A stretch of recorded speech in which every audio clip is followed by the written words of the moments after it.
friends, and welcome back to my channel. Today we're talking about something so many homeschool moms struggle with: helping our kids become more independent learners while still staying connected. Because let's be honest, if we do everything for them, they rely on us too much.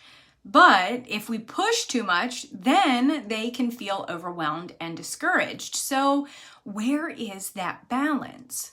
In today's video, I am sharing practical, simple ways to encourage independence, why sometimes we need to go easier instead of harder, and how to make learning feel natural, engaging, and fun, of course, without feeling like you're constantly checking in. If that sounds helpful, stick around, and if you're new here, I'd love for you to subscribe. All right, let's get into it. One of the best ways to foster independence is actually to go a level lower than your child's ability. Now, I know as homeschool moms, we are always wondering, are they challenged enough? Am I doing enough? But here's the thing.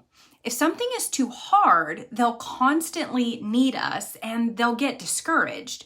Instead of pushing them into frustration, we need to set them up for success. So let's say your child is reading at a 5th grade level, okay? If you give them a 5th or 6th grade book to read independently, they may actually struggle with new words and comprehension, or they may just get frustrated. But if you give them a 3rd or 4th grade book to read on their own, they can confidently work through it without needing the constant help. Same with math. If they're still mastering division, you don't want their independent work to be full of long division with remainders. Instead, they could just practice basic division and maybe review multiplication, something they already feel good about so they don't hit a wall.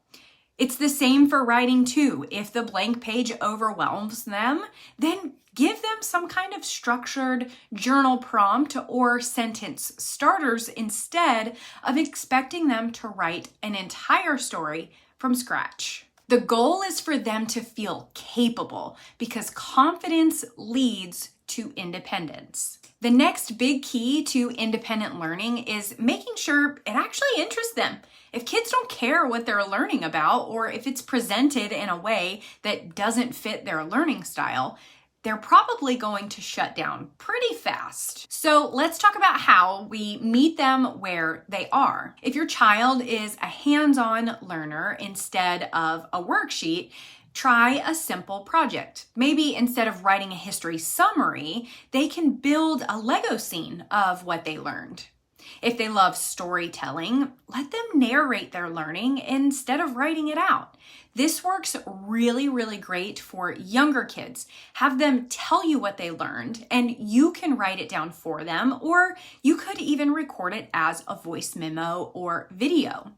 If they love a certain topic, let them run with it.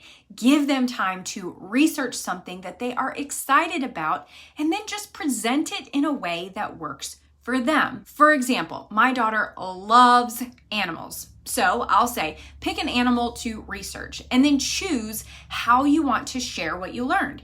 You could draw a picture, you could write a little mini report, or you could just tell me all about it. This works great with unit studies too. If you're doing an island unit study, you could let your child pick which island to study first. That little bit of control makes a huge difference in their motivation. Giving them choices keeps them engaged and naturally encourages independent learning.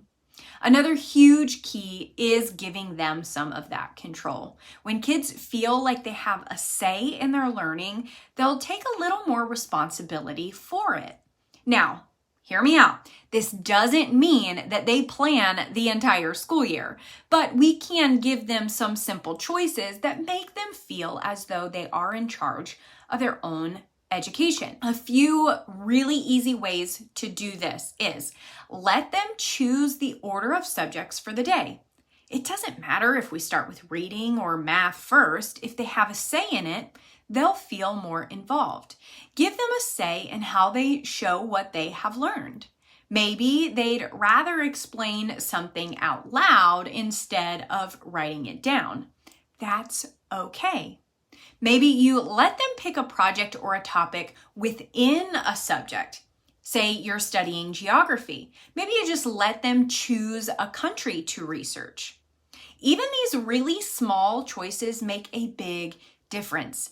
Independence isn't just about doing things alone. It's about feeling ownership over the learning process. Some resources naturally encourage kids to work on their own, while others make them rely on us more. For math, teaching textbooks and Math You See both have built-in instruction kids can follow on their own. For reading, audiobooks, and simple chapter books, let them enjoy stories without needing help. For science and history, notebooking, simple research projects, and even hands-on kits are really great ways to encourage some independence. I also love using visual checklists. Whether it's a laminated checklist they can mark off with a dry erase marker, or maybe just a simple planner where they can track their work. Having the right resources in a place helps kids build independence without frustration. One of the biggest fears with independent learning is that we end up disconnected. But independence doesn't mean we check out completely.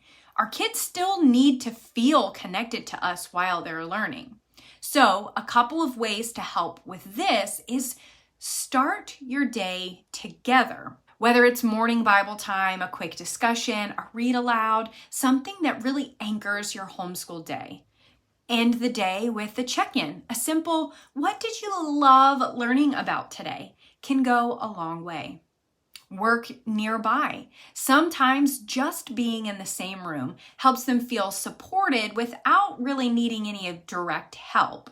In our homeschool, I don't hover, but I do make sure I check in kind of at those natural stopping points. Sometimes just a, hey, how's it going is enough. I just want to encourage you, fostering independence is a process. Start small, focus on building confidence, and give them opportunities to take ownership. Some days they'll need a little bit more help, and that's okay. Independence isn't about doing everything alone. It's about helping them love learning while knowing they can come to you if they need to. I'd love to hear from you. What's one way that you encourage independent learning in your homeschool? Leave that down in the comments. And as always, thank you guys so much for watching, and I will talk to you soon.